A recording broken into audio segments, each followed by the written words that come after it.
இரவு நேர பிரதான செய்தியின் தலைப்பு செய்திகள். எரிபொருள் விலை அதிகரிப்பினை தொடர்ந்து அத்தியாவசிய பொருட்களின் விலைகளும் அதிகரிப்பு. மோட்டார் வாகன திணைக்களத்தின் முன்னாள் அதிகாரிகள் 3 கைது. சுரேஷ் சலேவை நீதிமன்றில் முன்னிலைப்படுத்துவதற்கான திகதி அறிவிப்பு. 62 லட்சத்திற்கும் அதிகமானோர் QR வசதியை பெற்றுள்ளனர். செய்திகளை வாசிப்பவர் அரவிந்தன் பானுப்பிரியா.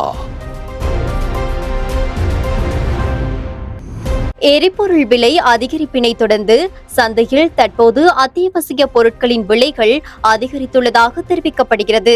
பருப்பு, நெத்திலி, தேங்காய், எண்ணெய் உள்ளிட்ட அனைத்து அத்தியாவசிய பொருட்களின் விலைகளும் உயர்ந்துள்ளதாக புறக்கோட்டை மொத்த வியாபாரிகள் குறிப்பிட்டுள்ளனர்.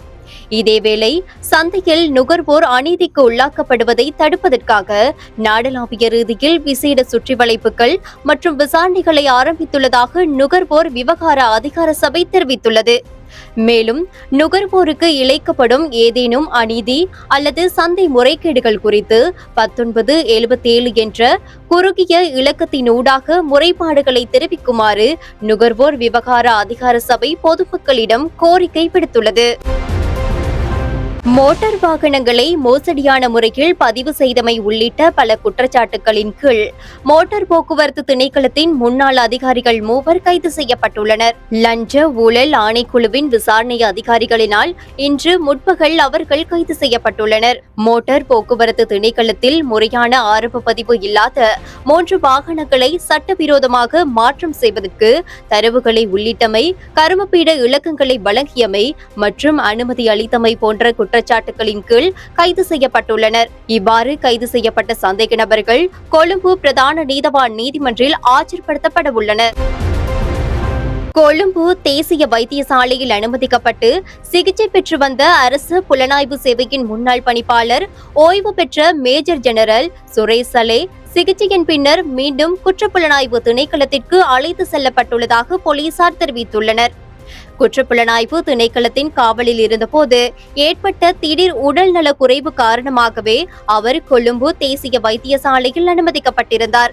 இந்நிலையில் அவருக்கு தேவையான மருத்துவ சிகிச்சைகள் வழங்கப்பட்ட பின்னர் வைத்தியசாலை அதிகாரிகளின் பரிந்துரைக்கு அமைய மேலதிக விசாரணை நடவடிக்கைகளுக்காக அவர் மீண்டும் குற்றப்புலனாய்வு திணைக்களத்திடம் ஒப்படைக்கப்பட்டுள்ளார். அதனைத் தொடர்ந்து ஏப்ரல் மாதம் 22ஆம் தேதி நீதிமன்றில் முன்னிலைப்படுத்துமாறு கொழும்பு கோட்டை நீதவான் நீதிமன்றம் இன்று உத்தரவிட்டுள்ளது. எரிபொருளை சிக்கனமாக பயன்படுத்துவதற்காக அரசாங்கத்தினால் அறிமுகப்படுத்தப்பட்ட QR குறியீடு முறைமையின் கீழ் மார்ச் 14ஆம் தேதி முதல் இதுவரையான காலப்பகுதிக்குள் 62 லட்சத்திற்கும் அதிகமானோர் பதிவு செய்துள்ளதாக தெரிவிக்கப்பட்டுள்ளது. இன்று நடைபெற்ற ஊடகவியலாளர் சந்திப்பில் கலந்து கொண்டு உரையாற்றும் போதே டிஜிட்டல் பொருளாதார அமைச்சின் ஆலோசகர் சுமுது ரத்நாயக்க இதனை தெரிவித்திருந்தார். அவர் மேலும் கருத்து தெரிவிக்கையில், QR குறியீடு மூலம் எரிபொருள் விநியோகிக்கும் முறை மார்ச் 14ஆம் தேதி அன்று ஆரம்பிக்கப்பட்டது. ஆரம்பத்தில் ஒரு சிலருக்கு இதனை பயன்படுத்துவதில் சிக்கல்கள் இருந்தன. அந்த பிரச்சினைகள் தீர்க்கப்பட்டதை அடுத்து இன்று நண்பகல் வரை 62 லட்சத்திற்கும் அதிகமானோர் QR வசதியை பெற்றுள்ளனர் என அவர் குறிப்பிட்டுள்ளார். உறுதிப்படுத்தப்பட்ட உண்மை செய்திகளை உடனுக்குடன் தெரிந்து கொள்ள ஆயுள் மீடியாவை ஃபாலோ செய்யுங்கள்.